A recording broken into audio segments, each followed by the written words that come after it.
Hey everyone, welcome back to 22 Panels. This is the podcast that aims to examine, explore, and elevate the medium of comics.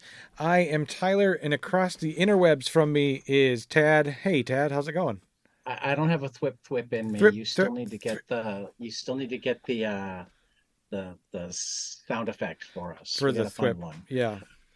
Today, I think we're actually making kind of a trend of this, and I love it, where we manage to talk to a creative team or creators before their thing comes out, and then again before the trade comes out. So the first time, like, if we're lucky, we've gotten to read an issue, maybe two, and the Yep. second time, we've read it all and been able to go, ooh. So today we have Liana Kangas and Sarah Gailey back to talk some more Know Your Station, which I reread last night. And oh my God, I'm actually going to start right off the bat with page one because it didn't like sink into me like the level of dystopic but all too real reality you laid out just in introducing our cast of multi-billionaires. We have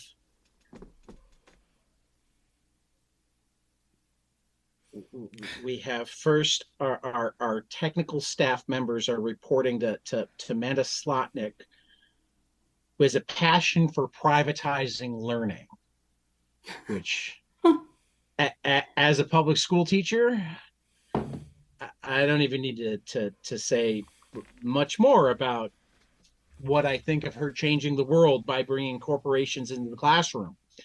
And then we have science staff, CSO Vesper Norton.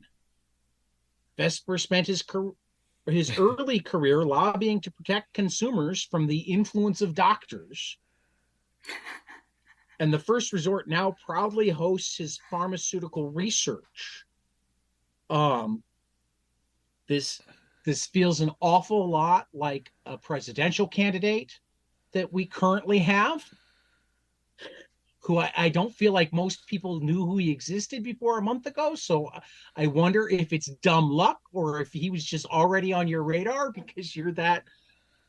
And then we have Charles Wu on Earth. Charles used patented drought resistant grains to integrate the revenue streams of planting with production and harvest. In other words, he's just going to control the food and the water because how else do you get rich? And then the one that I really didn't actually click into me until this reading, it was great that you used the word carceral, which one has to think for a second to realize what they're talking about. They have Alberto Fairmilk. The nations of the world pooled their capital in an effort to save humanity.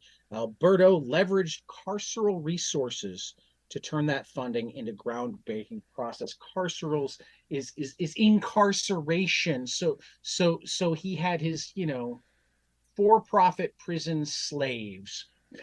He got rich on. So uh, to quote, apparently, because I was reading his newsletter earlier today, Jacob Phillips, upon reading the newest script from Chris Condon for Enfield Gang Massacre, said, "Who hurt you?" Sarah, I'm going to ask, who hurt you? I love that you Well, reference Chris and Jacob specifically for that too. Chris is a in answer friend. to who hurt me, I mean, there's a discrete list of the 50 wealthiest people in the world, and that's who. All of the billionaires in Know Your Station are based on real people. For example, Bill and Melinda Gates, through the Bill and Melinda Gates Foundation, control a huge percentage of the world's farmland and say that they're leveraging that farmland ownership in order to solve uh, food scarcity, but they're also buying a lot of shares of Monsanto, which is a company that patents grains and legally punishes farmers for trying to use those patented grains in ways that don't profit the corporation. And Which all of makes the billionaires sense. here. I mean, seeds should be patentable, shouldn't they? Yeah, what we need to do is make it so that you have to pay both to grow food and eat it. That's No. just good for the human soul. Well, I Um, mean, we are Americans. You have to, you can't have health care without finding a way for somebody to profit. We can't die for free in this country. it's And the once you American die, how much does it way. cost to get cremated? And there are Life laws and death, requiring that you extremely do so. expensive. It's it's everywhere. The privatized education is a particularly bowel churning phrase to me. And I personally loved getting to build out these billionaires because it was an exercise in revisiting my list of crimes that I keep, that billionaires have committed against the human condition. And then I got to like put those on shuffle, You're build the aware characters. that one party wholeheartedly and the other party at least half-heartedly takes that same list and goes, these are the things that we need to write laws to make legal Oh, so not that they're just not legal, but crimes. enforced by Right. every law. That's what our entire, I have to go find the article at especially our some point. There carceral was, justice system I exists to forget protect. where it was. There was a church that was built that was 100% self-sufficient, green energy, blah, blah, blah. And the power company sued the church for breaking state laws because they weren't connected to the grid and paying for, Oh wow. and won. And holy See, cow. now what I'm seeing is an opportunity to bring back some kind of Vatican-involved warfare against the state. Um, not to get accelerationist on this one, but I do think it could be at least aesthetic. You The know, collapse of civilization I, could happen in I, Goofy. It I'm could be the I'm future. reading about, I'm reading a book called The Dawn of Everything right now.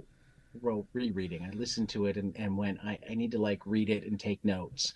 Um, which is essentially, telling us that everything that we think of as the progression of the human race is really the the philosophy of 16th century, 17th century Western Europe, and we just went along with it. Our history books from there, the fossil record doesn't actually back it up. Um, and the primitive Native Americans were really, equal and free and didn't have people overlooking them. And when they had the church and whatnot come in, they went, well, why would you agree to that? Who wrote this book? Who's it It's by? David Wengrow. Here, let me go look it up. I'm always interested in who these narratives come from. I find that Well, depending on the lens, it's very it easy to is end up in it is an archaeologist, David Graeber and David Wengrow. It's an archaeologist and an anthropologist, and it started as just a conversation that they'd been having through letters and email for years, that they eventually started turning into a book. So it's two people that study the fossil history, who then started looking at, wait a minute, this is the narrative. And the one of my favorites is, apparently it was a regular thing in the 17th century to publish dialogues with native people in the United States. Only it was widely assumed and understood in Europe that they weren't really dialogues, that they were using the native people as a stand-in so that they could say things about the church that they couldn't say otherwise, except that there's like real evidence that they were dialogues. That these were the opinions of the chiefs, and that, yeah, maybe they didn't write down every word, but so we were both both minimizing them by making it the counter argument of these great philosophers, and further minimizing them by then giving the philosophers all the credit for whatever they said when they'd gotten it. Yeah, it's an interesting book that is really good at. I'm impressed with it's like the first thing they tackle at all, and I'm still wrapping my head around everything, and they're not clear on this is how it is. They're like, look at this, but they're like, well, they were asking about what was the dawn of inequality, but why don't we first ask why they decided then to start talking about inequality? Right. Why were they asking the question? Before we even look at the answers they came up with in the 1600s, why did they decide to ask the question? Because there's no reason to believe that anybody thought of inequality before this moment. It's not in any of the other writings, whatnot. Oh, what's changed? They've started talking to Native Americans who have a very different viewpoint, right? Right. And society. So, but see, Yeah, this is how I go off on tangents. We were talking about know your station. Right. So Tyler's just laughing at me. Trying not to. But anyway, let's talk about the artwork. Liana, So list of crimes. What's okay. That's a good one. There we go. List of crimes. No, just okay. repeat yourself. I interrupted. No, not at all. I do love any opportunity though to pivot into talking about Liana's artwork, because the character design for these billionaires was exactly all language and thought and idea, and my abominably tiny little details about the horrible crimes they've committed. And then Liana came in and was like, hey, can you imagine if they looked like anything? And built them into such incredibly complex visual characters that I didn't feel bad about murdering them, but I felt I almost experienced a morsel of pity for them. I think the process behind the character designs was really interesting, because typically with billionaires, you would think that they would be, normal looking people. But I think because we were in the future and in such a extremely capitalist society, that these billionaires leveraged everyone else's, lives against their own personal happiness and like self-esteem. A lot of them are sort of hot looking because I figured, I'm sure plastic surgery still exists, and for billionaires, they think that they have to look good in order to influence people. Such as our society. As hard as they think they work, they have more time to work out than we do too. Yeah, I don't even think, honestly, they work out. They just pay for their bodies to look like that, right? At that point.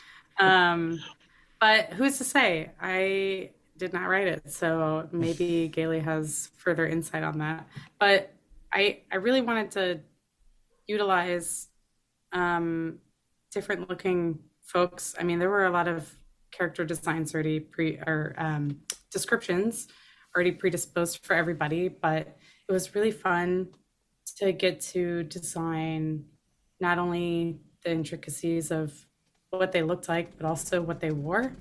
That was such a fun collaboration between the team and Sarah, and getting to kind of think about, 18th century fabrics and pigments and things like that, and what would be available in a dystopic future where we don't have a lot of,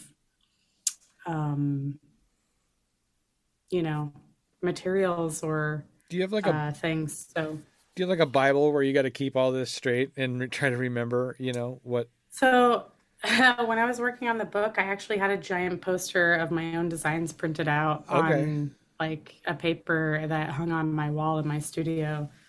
Mostly because I like to create interesting silhouettes and weird asymmetrical things, and then I forget which side they're on. So they had to be on a poster. Otherwise, I would have forgotten, like, like Amanda's freckles or specific earrings on people, Right. or, the side of which one of Fair Milk's shirts landed, because everything was very, kind of in the sense where billionaires spend a lot of money to dress down to seem like they are approachable to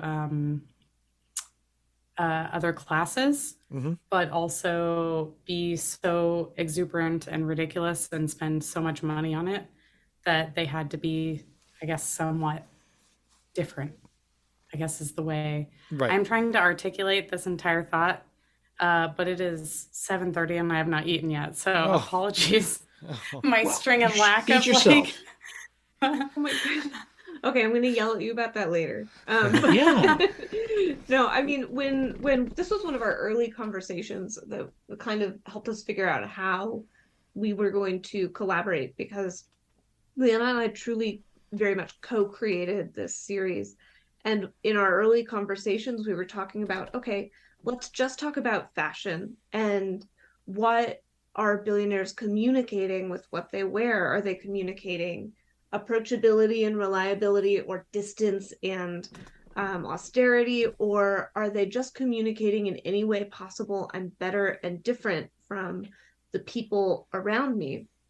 And one of the things we established early on is that people at that level of wealth and power, there's nothing to distinguish them from each other in terms of material competition anymore. They are, they might have their little petty, like, oh, my net worth is bigger than yours, but ultimately it's about inside their little level class stratification through distinguishing features. So they're striving to look unique, they're striving to look up to the minute, and they're striving to look fashionable in a way that makes them completely distinct from other billionaires. Think about celebrities not wearing the same dress on the red carpet. And through that, we talked about naturalistic pigments, what would be most expensive, what would be most difficult to get. And we talked about silhouette, people striving to maybe reach toward an earth businessman silhouette and aesthetic versus people striving to replicate a kind of Jetsons aesthetic to distinguish themselves as a certain kind of space billionaire. And Liana came up with all these incredible sheer floating fabrics to bring silhouette without erasing the person underneath. So you still get a sense of the vulnerability of the body, even with this kind of confection of fashion. And then also brought in some more conservative designs for people who are saying, trying to look more old money, but still with a futuristic kind of bend to the lines of the garment, which floored me. I was so amped. The only thing that I think we ended up having to change was an early sketch of Mrs. Fair, I think it was Mrs. Fairmilk's blouse that she's wearing in one of the scenes that we realized accidentally looked like Kermit the Frog. Oh, really? I just remember I sending, don't know if she'd be going for that. Yeah. we didn't know each other well yet, and I sent a very politic note saying, I love this silhouette, let's just avoid the color green. That was so funny. That was I love that was such eloquently said, because I remember, I think one of the billionaires was like very old money, and I think he just wore just a basic, what seemed like a comfortable suit slash weird like down jacket, Right. like very much like the REI level, Oh just yeah. basic. And I had so much fun with that because it was so not futuristic in any way. That was really fun. Actually, designing their outfits was probably one of the most fun designs out of the series, for sure. Yeah, I'm fascinated to hear how much energy you put into designing the outfits on the billionaires that, at least alive, spend relatively little time in the story. Um, because it it is such a part of the fabric, though. So I mean, I'm not like shocked to hear it. I'm not sitting there going, "Oh, why would you spend so much time on?" I'm just it's that impressive side of great creators that it's like you knew that even though the story isn't following them, I think it what was they looked over. like mattered a ton. I'm not entirely sure how long it took because I think the process was over a couple weeks with like feedback from not only Sarah but also our editorial team. Hmm. But I definitely spent more time designing the uniforms for the ship's staff in multiple versions and different types for different body types and options for people's level of comfort Right. versus for the billionaires, they really just kind of had 1 to 2 outfits Right. depending. And sometimes I just designed it on the fly, which was cool in terms of editorial trusting me with that. The And crew also, obviously, uniform, Sarah. the crew uniform conversation, I remember being so fun, but also so like at times deeply demoralizing. Because with the billionaire conversation, it Yep. was like, what do these dipshits like to wear? What do they think about those, nightmare human beings? And then with the staff uniforms is the same question, because what the staff is wearing on the ship is about what the billionaires define their role to be. And so they have to look cool and interesting, but not too cool and interesting. And the outfits have to be functional, but not too comfortable. You think of what like people who work at a gym or a spa wear, and it's like if you're at a really elite gym or spa, you have to look cool. They don't want to look at the staff and think, ugh, those uniforms look so cheap. But you also can't look like you're not being degraded a little Right. in the role. Hmm. Right. And Liana designed this really interesting fabric kind of texture that we talked about being maybe a little iridescent to the eye, but still dull. So it's you still have the feel you're on a spaceship. Don't No one's gonna let you forget you paid all this money to be here, but the staff still don't get to feel pretty. They still don't get to feel cute. Yeah. Um, and As I'm looking at it more carefully, I think it also looks like it's not. I mean, with the crosshatch pattern, it makes it look like the clothes that you'd always feel on you. Not yes, just soft There's and comfortable, but there's so many like a questions I think that Sarah and I went through, like, are what type of material is it? Does it have to fit everybody? Are there only specific versions made, or like, do they just make a basic version and then just hand it to everybody and expect that they'd right, be okay with it? Hence the design of like the arm coverings, because it's cold right. in space, but if you have full long sleeves, maybe that won't fit everybody. Um, and etc. So I hadn't thought about that in a while, but it was kind of a very complex, kind of depressing, very technical conversation about, this is the only outfit for everybody that I draw for the entire book. Essentially everyone's wearing it. and Now, something that I think is incredible about you, Liana, is that you made the staff members all look different, even though they're all wearing the same thing. You don't look at them and think, oh, this person's in the same out. Like you don't look at Marin and think I didn't actually Marin's wearing the same thing as Elise, but they realize it are. until you guys started talking about it, and I was staring down at it and going, Right. oh. I Right. kind of envision like either someone was on board, like making alterations for everyone, Yeah. like it comes from the same thing, or like there's 2 options or 3 options that you could choose from. Yep. That's kind of the But vibe I got from I it. kind of like the idea of like the underground alterations. They're not officially like permitted, but they just kind of happen. But everybody does it, you know. They just kind of happen. Yeah. I remember us talking a little bit about school uniforms and the way that when you go to school where everyone wears uniforms, everyone finds ways, just small ways to distinguish themselves. And Yep. Right. it's so much the same here, right? Or, I have many friends who work in nursing and they all wear the same scrubs, but they find little things that they can Yep. do to distinguish themselves It's been a within decade in the confines healthcare. of their outfit. Absolutely. just enough to where you're not standing out to get in trouble, but Right. also enough to Not look exactly like everybody else. Mhm. Just carving out a little bit of humanity for yourself. Yeah, they do that at even young ages. My son went to a private school from kindergarten through 8th grade, and they would even do it at a young age. Like he was putting like those little bag clips of different Disney characters or whatever that you would put on your backpack.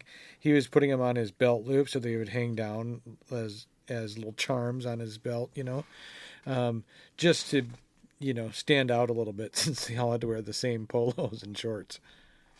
Yeah. Yes. And that's what we do wherever we go, right? We're individuals and we find ways to mark that out. Yeah. My God, polos are uncomfortable. I know. I mean, that's one of the things as I was really queuing in on the uniform. The most rigid uniform I ever had to wear was when I was at Best Buy, and it was, the polos and the khakis. Polos are uncomfortable to begin with, but like the quality of the material matters a ton. And the Best Buy ones in general weren't high quality materials, so they were scratched. You didn't want to wear them without a t-shirt underneath. I mean, I didn't understand people who could wear them without a t-shirt underneath, because like I wanted to be able to wear, I hated it when I was at a store where they wouldn't let you wear long sleeves underneath. I wanted as little of it touching me as possible. If we've learned anything with neurodivergent folks over the last couple of years, nothing to touch your neck, and absolutely not something that is that poor quality. Yeah. So, Liana, I know we've probably talked about this before, but I have a short memory. What's your background in art? Where'd you go to school? I actually went to an engineering school. Oh, did you? And I did not take college for art. I was in marketing and communications, and my family's a ton of artists, so like I think that's kind of where it came from. And when I think in like you were the 2015, black sheep, I just and you started... went and became an engineer, and then just came back into the fold. There's no escaping. No. I worked in higher education for a while, and then in 2015 I started pursuing originally fine art, and then I think in 2017 I did editorial illustration, and then I switched to comics just because I've always collected comics. Are fine art. Do you still They're collect the comics finest now? Art. I do. Unfortunate to my space in my household, I probably have 32 short boxes and an entire wall of trades. That's awesome. That is getting pretty tight. So I know every Wednesday I come home. I have around me Every right now. every Wednesday I come home with more to add to my stack of stuff. I used to work at a comic shop for a while, so I think that's where not only the kick in the butt came to pursue freelance in comics, because a lot of my peers who were customers of the shop that worked in animation, they were like, "Why aren't you doing this full time?" And I said, "I don't know." And also the employee discount for comics, unmatched. So that was where I was at. I no longer have it, but depending on the shop, I mean, the shops that I've worked at, the employee discount was like your pay. Oh, really? I got paid in comics. It was a smaller shops.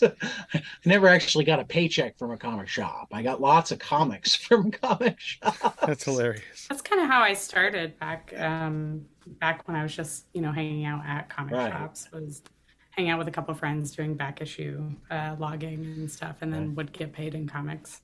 Right. What do you guys Then like to graduated What do you from guys there. like to read right now?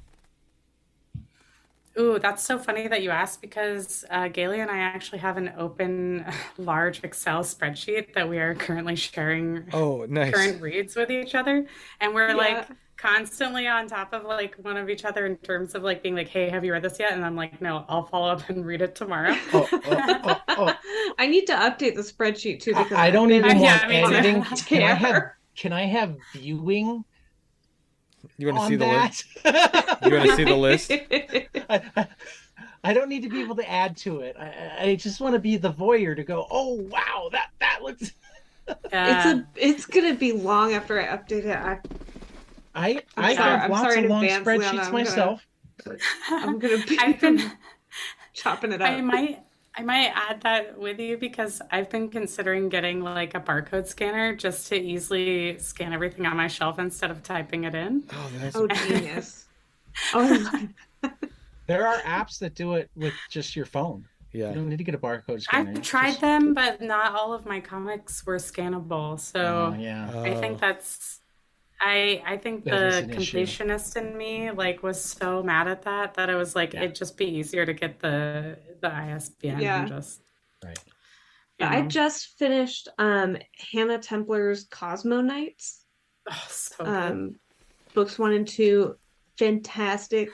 Some of the world building through costume design that we're talking about here is in there. There's this one thing that I love. One character has a prosthetic leg and foot, and the heel of the foot can produce a high heel to match the shoe that's on the other foot. And it's like a levitation beam Yeah. of a high heel. It's got that level of detail, which is like I mean, fantastic. on one And side then it's that's also just awesome. On the other gorgeous. side, I still haven't figured out high heels. They just look uncomfortable. They are uncomfortable. Yeah. So why? Why? Fashion. It's all worth it for Uh, how they make your butt look. Hannah is such an incredible like character designer in that series, along with also mechs. What? The mechs are beautiful. The fight scenes are incredibly drawn, and also just the hot babes. I'm Yep. not immune to hot babes, and it's chock full of hot babes. Whole cast of them. Yeah, unreal. It's I'll on have to definitely check it out. Unlimited. So Speaking I of It's hot on babes. borrowed it already. Comixology. It's on. Yeah. It's even on Unlimited. I just also, if you look at Hannah Templar's site, it's for free. Oh, It's well, I mean, like Comixology their Unlimited webcomic. is also free. Yeah. I But mean, I pay the speaking of monthly, hot but- babes and that yeah. level of like in the era form of that comic, Fire and Ice just came out yesterday. Oh, By yeah. Joanne It and was fantastic. Natasha, and oh my God, I immediately read that. And I'm not the type of person that reads on Wednesdays ever, but I have my short I've been list that I waiting do. for Joanne's work. But she does I'm such. big too. I like all of her books. Yeah, and that's the script Have you was read The so Gimmick? funny. I immediately read it. No, At Ahoy, so good. I don't know how it's happened because I like can't do like actual wrestling, but I keep coming across wrestling comics that are amazing, and The Gimmick is another one of them. Yeah, I feel like wrestling comics, do a power bomb. Also, Which they I need to read. capture- Yeah. they capture the feeling that wrestling fans get when they watch wrestling. I live with and love many wrestling fans, and I myself enjoy the stories, but when I watch it, I'm not always getting the stories. And I feel like the comics Right. kind of center the stories in a way that I'm like, oh, now I can access Yeah. this more That's how I easily. feel. yeah. Yeah. You don't have to have backstory. Those You words. can go in. It's standalone, which is nice.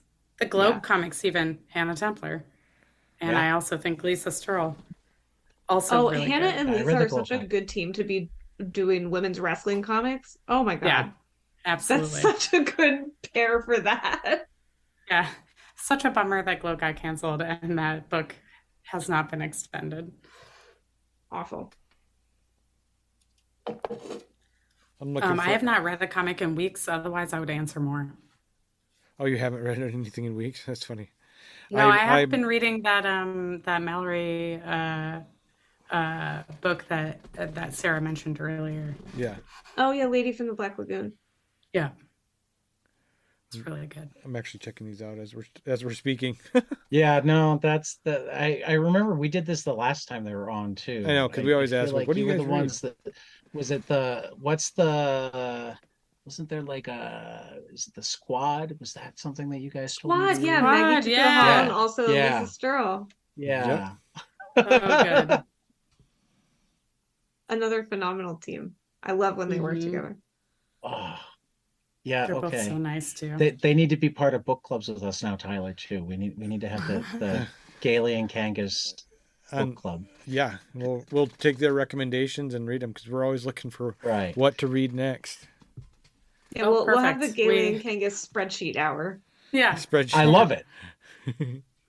But let's go back to Know Your Station. And this is where I'm going to officially do anybody who hasn't read it, it comes out on, was it the September 26th. September 2 weeks. 26th? So 2 weeks. So if you haven't read it yet, and you do not want any spoilers, now is your opportunity to turn off the podcast and come back and finish once you have read it.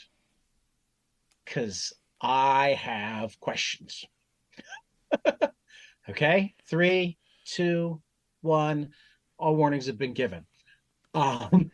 Spoiler zone entered. Spoiler zone has been entered. I'm trying to remember which creator was it that did that with us, where we were asking you about spoilers, and he said, "This is how you handle it."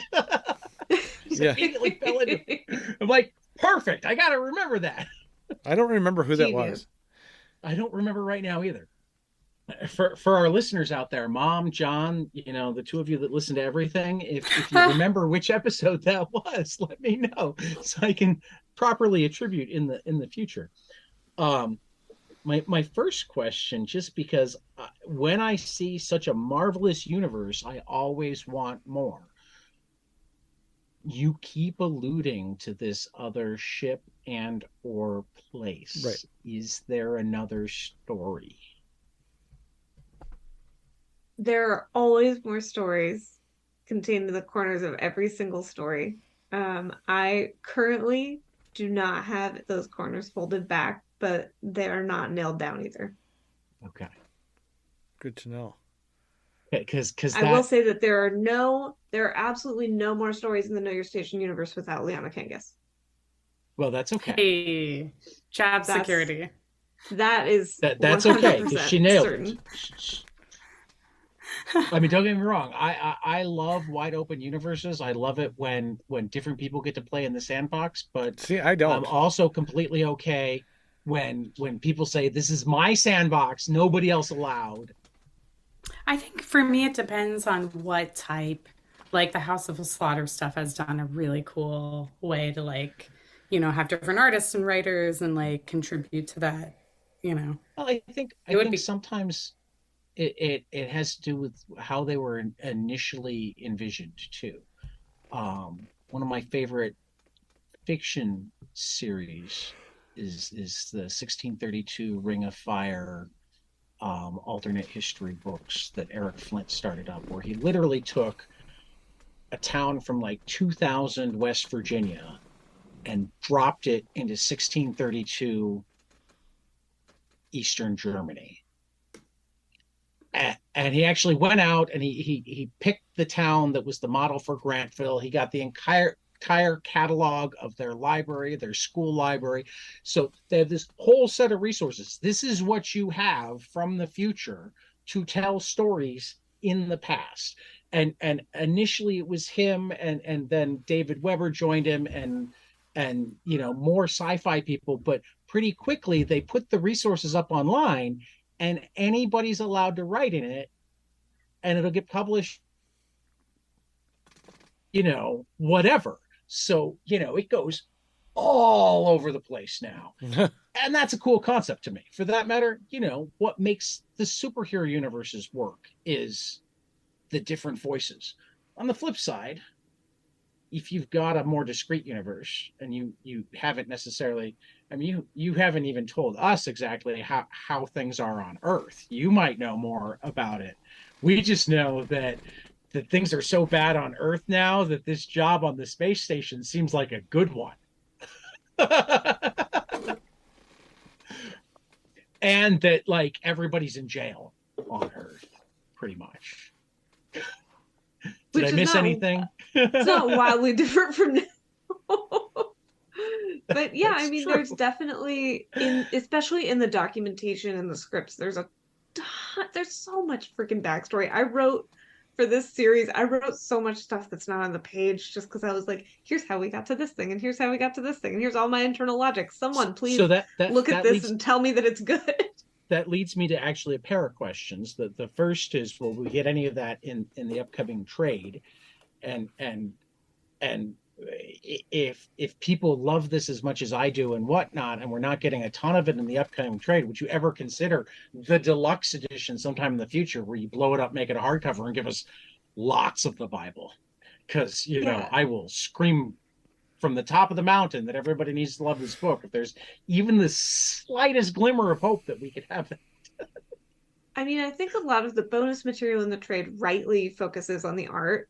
But in a potential deluxe edition, omnibus, supreme foil wrapped, deckled edge version of this, foil wrapped. I don't get the foil with a ribbon bookmark and everything. Ribbon bookmark, I like. Those are nice. Yeah, I would love to include some of the backstory details, and especially just where a lot of the stuff came from, because everything in this is an extension of contemporary circumstance. There's nothing in here that's fabricated from anything that isn't what billionaires have said they want the world to look like. And I think it would be so fun to put that stuff in there. It would be really and also, cool to do like a dissection, like director's cut of the book. Oh, director's commentary, me and you annotating the margins for each panel. Yeah. I would kill my whole family to be able to do that. That would be awesome. Well, here's what I'm going to offer you guys right now. It'd be fun to put the designs annotating too. I can't do for you. I don't have the type of money to do publications. But Chris Condon and I once read a comic live on the air, and we had a pretty good time with it. So if you ever want to do even an issue sometime down the road Of live reading. where I just throw it up on screen, that we share it and all that stuff, and you guys give us the commentary, we will totally record that. Sounds so fun. That would be funny. We will totally record that. I love talking about our work, so count me in. Okay, that's like officially in the back of my head. I'll be bugging you in 6 months to a year once there's been time Perfect. for people to like read it. God, I had so many more questions 3 hours ago, and then you started talking, and I started having questions about what you were talking about. This is why I love talking to you guys. It's just fun. So, since we gave our spoiler alerts, while I'm trying to formulate other stuff, I'm gonna go to, because Sarah, I finished reading what Upright Women Wanted Today. I've read Echo Wife. So this is actually a little bit your thing, where I see, at least from what for that matter, I saw it some in Eat the Rich. You go towards an expectation, you kind of steer away from the expectation, then you give us the expectation, but then with like this massive twist, in this case on the motive. It's like by the end, I remember Tyler was even like, oh, it's gonna be the AI. And I'm like, but is it? That seems too obvious. Could it? And like the next two issues, it's like still feels like it's St. Bridget, but man, I really gotta wonder about this stuff. Yeah, I remember that. And then of course it's St. Bridget, but but they're like, oh, because they were so horrible. And she's like, they were horrible? I didn't even realize that. No, I just wanted to be an artist. It's like, what the? So now it's like, oh my God, this whole time we thought we were only getting social commentary on horrible rich people and how even an AI would destroy them. But we're also actually getting commentary on AI art the entire time. Yeah. This is what actual AI art looks like. It's not stealing from other stuff. She's frustrated when she's asked to steal from other stuff. Oh, put me in that picture. No, that's not art. I'm gonna eviscerate you and hang you. Now that's art. That's art. I don't even fully know what my question here is. How does that come into your brain? This was and where can I get some? This was such a fun ending to arrive to, because when I started writing the early scripts for the series, I didn't have the ending nailed down quite yet. I knew sort of where I wanted to land, but it didn't have it needed something, you know. It's like, where's the mustard? Like, where's the thing that makes this ending really kick?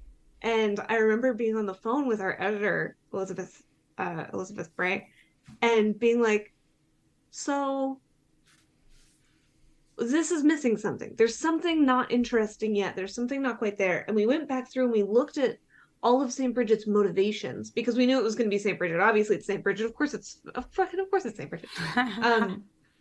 And we went through and looked at all of her motivations. And I reread the scripts and said, oh, she's constantly talking about her aesthetic tastes and her interests in art, and she's constantly putting those in front of people and saying, I have this interest, talk about it with me, engage with me on it. And it became immediately obvious. And when we put that ending together, the conversations about AI art in comics were just starting to really simmer on social media. Right. Yep. And as we were writing that, I started getting a little toasty under my collar, because I was like, oh, this is going to be really saying something about this discourse at a moment when it is just going to be starting to boil over. Right. And so we worked hard, because St. Bridget is very lovable, and she's your friend, and we all love St. Bridget very much. And so the thing that we worked hardest on was making sure that we weren't saying AI art is good. We were saying, if you're going to make an AI artist, you're only going to be programming it with your own interests and your own perspectives on things. And so these billionaires program an AI artist for profit, and don't teach her that human lives are valuable. And don't teach her that it's wrong to kill people who you consider disposable. And so she brings that ethos to bear, which was so much fun to bring in. To flush that out. Liana had already been crushing the aesthetics on the kill scenes. We had come into the series saying we want these to be disturbingly artistic. So. Right. We want this to be beautiful to look at. We want them to be fascinatingly composed. I think there was one kill that the phrase "a bouquet of limbs" is in the script. And so we were able to wrap that. Talking about. We were able to wrap that last issue with a real sense of like, of course this is all beautiful. It's art. That's awesome. I like the dichotomy of like St. Bridget not knowing that, you know, utilizing the bodies in a way that's destroying them. It's just like utilizing art that is fed through these systems that are destroying careers of hardworking artists, and people not knowing, you know, until they're really taught the entirety of how the system works, which I really feel like still a lot of people don't know what these systems do and how they get their content to generate. So love that. Yeah. It's definitely saying something. It's not different from any, you know, freaking Mid-Journey thing. And St. Bridget even says they're making me do collages. And the reason that she's calling them collages is because she is taking other art apart pixel by pixel and then pasting it back together into new art. And to her, that's no different from you and me cutting out pictures from a magazine and gluing them onto construction paper. And she's like, all right, if you want me to make a collage. I like a good collage. Well, everybody loves a collage, but you could make a collage out of, human organs. You could. So why wouldn't you? She's just saying what we're all thinking. Yeah. So You can why really make a wouldn't you? collage out of anything. For me, I think it has to do with I don't love the blood. Squeamish. I mean, is there a store that I can go to and buy the human organs already exsanguinated, nice and dry? Nice and dry. Locally there's sourced not, limbs. Yeah, you just locally sourced. identified a gap in the marketplace that I think is a ripe opportunity for any budding entrepreneur to fill. That would be. Unfortunately, you first. I mean, in this nation, to be a entrepreneur, you first need $1 billion. There really isn't entrepreneurship at a lower level than that. And Yeah, that I don't see a VC fund passing on the opportunity to somehow exploit that's human true. life further. So I'm That's sure true. we could But get plenty but of I don't think they blood pick money. me as their guy to head it up. They go, that's a great idea, but we don't think the time is right, and then they just go do it themselves. How else would they get away with it? You have to be rich. Yeah. Yeah. And then you get Uber, but for raisinified human limbs and organs. Right? So, what do you guys have coming next? See, you're moving on too fast, man. I had a follow-up question on this, Tyler. I'm sorry. I thought we were just chatting. What was your follow-up question? With the follow-up question. We'll come back. All right. Mm-hmm. This is concussion brain all over again. All right. So, go ahead, Ted. Oh, one of the things that has been a recurring theme lately as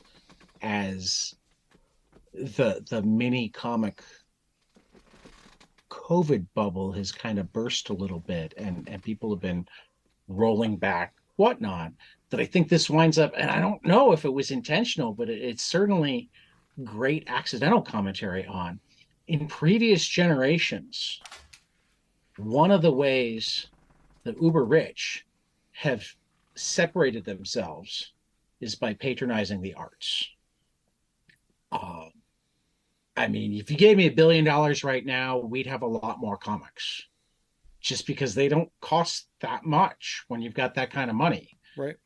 And I don't think it's that hard, if you can afford to make them up front, to then make your money back. Making a profit's a whole different thing, but you know what I mean. But our billionaire class would rather spend their money on spaceships, judges, and yachts. You know, what I don't even know if there's really a question here, except that again, you've got the interesting commentary, and I don't know, it's enough tangential that I don't know if it was deliberate, but you know, that they do separate themselves a little bit with their AI art that drives St. Bridget nuts, and they separate themselves a little bit by looking different from each other, but in no way do they seem to be separating themselves. You know, again, whatever you want to say about Carnegie, about Rockefeller, about the Medicis, whatever, some of the ways that they separated themselves had beneficial effects on society, particularly when it came to the arts. Other people got to enjoy the opera that they commissioned, or the Sistine Chapel that they commissioned, or the libraries that they, you know what I mean? Right. Whereas both in this book and seemingly in the world now, billionaires have no interest in spending money on things that might bring other people pleasure. Well, also, they can just outsource it for free, True. which is worse, you know? That's, I think, the entire commentary in the book is that the things that still exist are being treated like a status thing, like Sarah had said. Right. And then the new stuff, why would they pay someone on the ship when they're busy working to keep the ship running when they could just have St. Bridget do it for free? Yeah, this I will try to contain myself because you have hit upon one of my absolute top tier rants. I like top tier rants. I'll step aside. Your turn to rant. This is like you accidentally like hit a vein of Sarah Gailey thought. I I think that the puritanical ethos that has crept into contemporary white Western, especially American wealth, is completely antithetical to aesthetic pleasure. And as a result, we have an oligarchical ruling class in the United States that has never appreciated a beautiful object in its fucking life. We have got no Medici's anywhere in our midst. We've got a dedication to Apple Store style minimalism in the homes of people who have enough money to build cathedrals.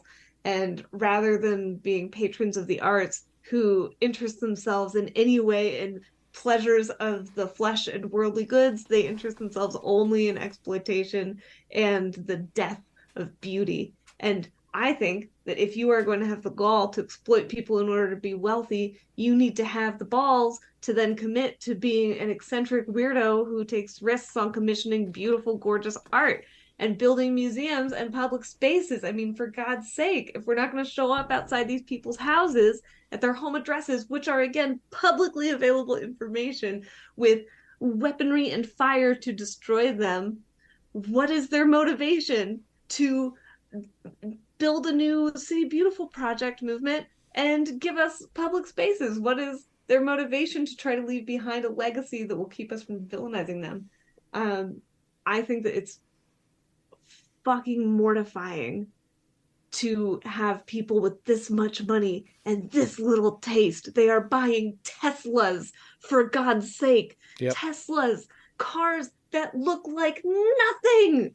Yep. They could be buying muscle cars. They could be supporting sideshows across the country for the development of the hydraulic lifts of the future. And instead they are dedicated to this crap. It's embarrassing. And I think that they should be painted as Soft clowns boiled egg. and Yes. trapped in public squares so we can throw rotten fruit at them and say, develop taste. We deserve frescoes. Yeah. I love it. That's as restrained as I can be on that one. I'm sorry. Yeah, I you have no need to restrain yourself on that one. No, we feel the exact same way. You captured so many of my own thoughts and feelings. It's not even It's funny. like a soft, articulate knife, you know? I mean, it's very just, well delivered. I mean, even in our lifetime, and we won't name the company because their founder is a horrible human being. But in the 90s, there was a film company that, took risks on movies, and if you turned a profit, not a big profit, if you didn't lose money, they'd make your next film. Now, seemingly every movie company would way rather spend $300 million on a movie that bombs in the hopes of having $1 billion movie than spend $50 million on a movie to make $55 million. Right. And I don't get that. It's silliness. It's I don't absolute get silliness. I mean, as I watch the Writers Guild stuff, both from the outside and the inside, because through this podcast I've met some screenwriters, and I'm sitting there going, this is a multi-billion-dollar industry, and you're essentially arguing over peanuts with Right. the people who create your product. You have no industry without these people. And you're arguing over a fraction of a percentage of your bottom line. Right. At this point, we we're can't not even talking imagine. about arguing over whether or not you're going to make money. We're arguing about how many times you're going to double your investment. We'll never know, like, if you know, if people are paid well and actually take the rest and things they deserve, how much better output creativity can be. And that you'd imagine Man, I that would we love would to live get 10 times more quality products if people were actually paid what they deserve. Right. And yet here we are. Here we are. I mean, they've said it about the Republican Party for a long time, but I think you know, where the cruelty is the point. I'll take it a step further. For rich people, the wealth gap is the point. They literally don't want to have to be nice. They want you to depend on them so much.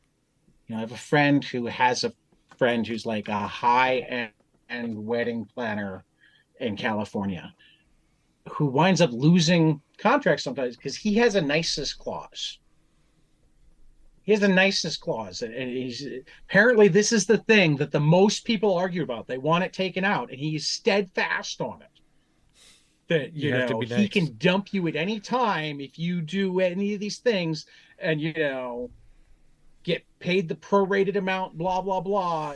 You're on your own. And he has to fight to keep this in. They can't commit to not calling him names.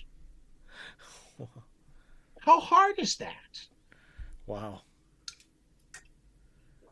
What kind of world do you live in where what you want to do with your money is be able to treat people like shit? That's the goal of having money.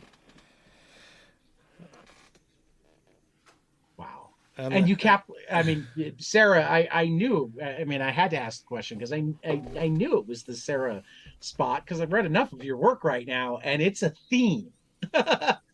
Oh yeah. Whether it's a theme. Yeah. Well, So what would it, Tyler's taking us towards the end, but I like to have at least a moment of not existential dread. So for either one of you, if you were going to challenge yourself to make not necessarily a utopian comic, but an interesting story in a world that you wish you lived in, what would it look like? I think that wouldn't that technically be like off, like freely giving a story pitch?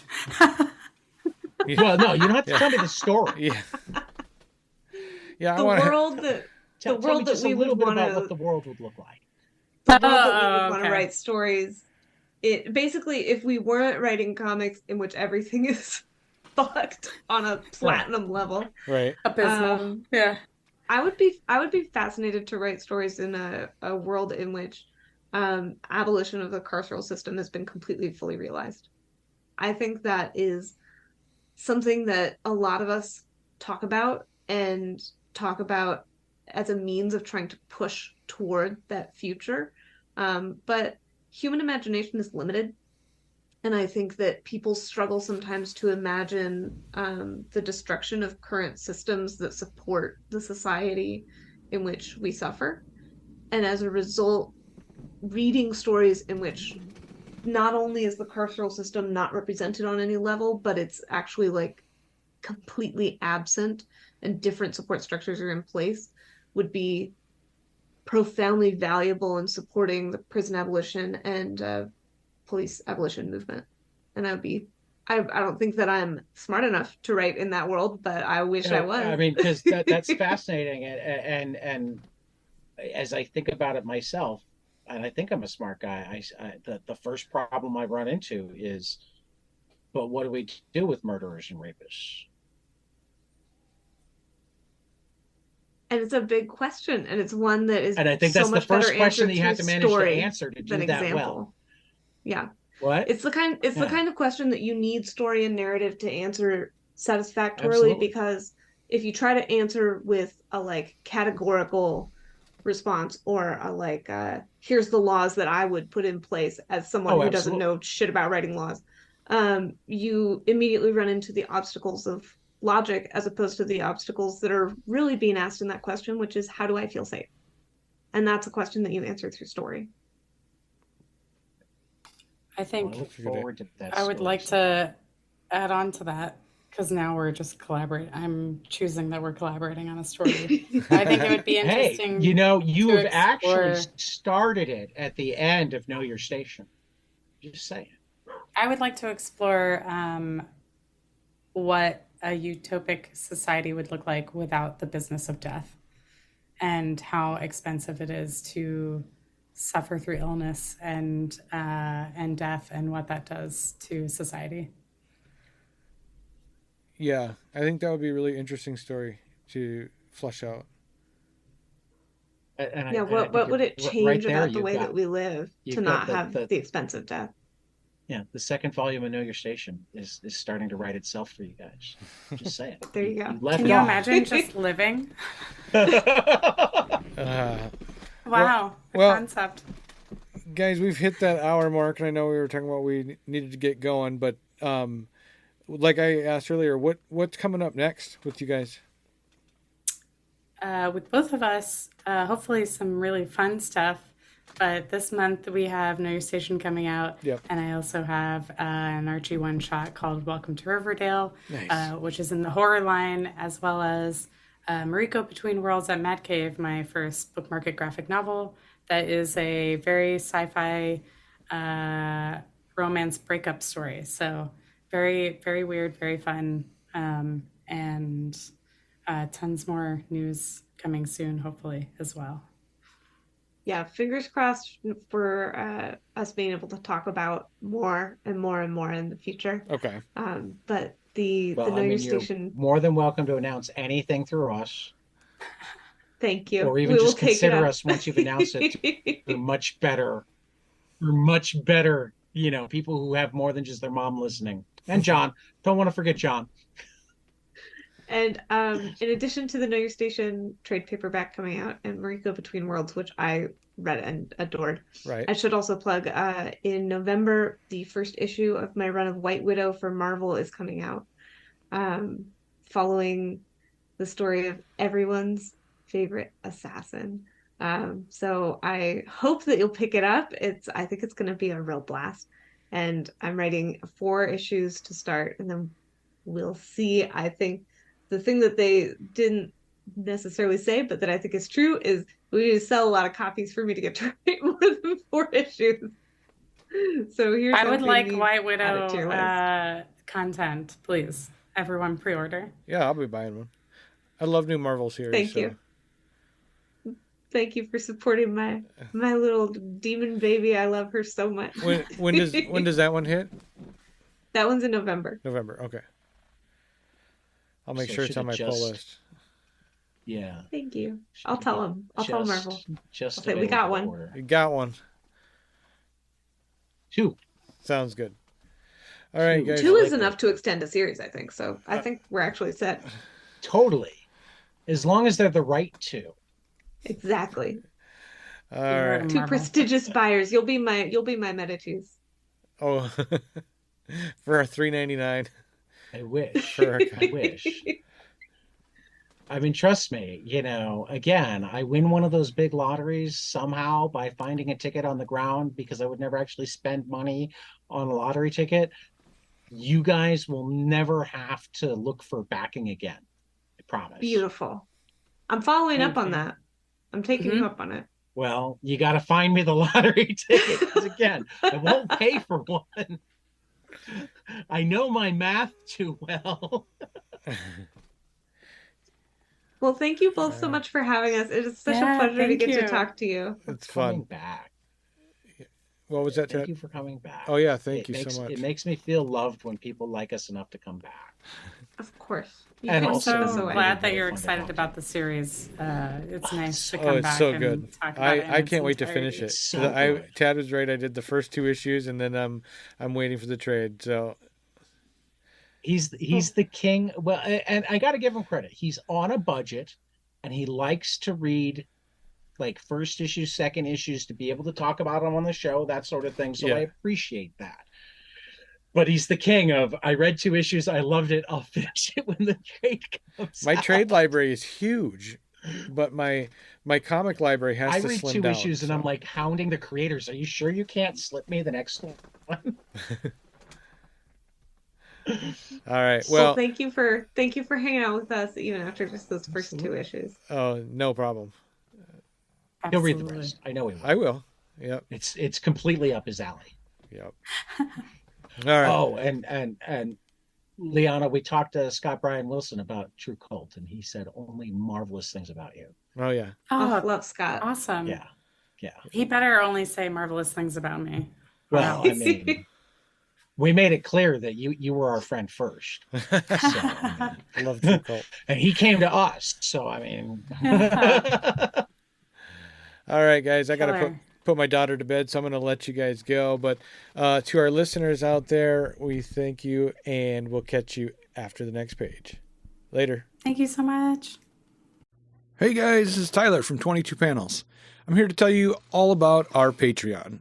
If you enjoy this show, please consider donating to our Patreon to keep this show going. We have many different tiers, all different levels to help you decide what's right for you. Okay, so get on out there to patreon.com/22 Panels Podcast.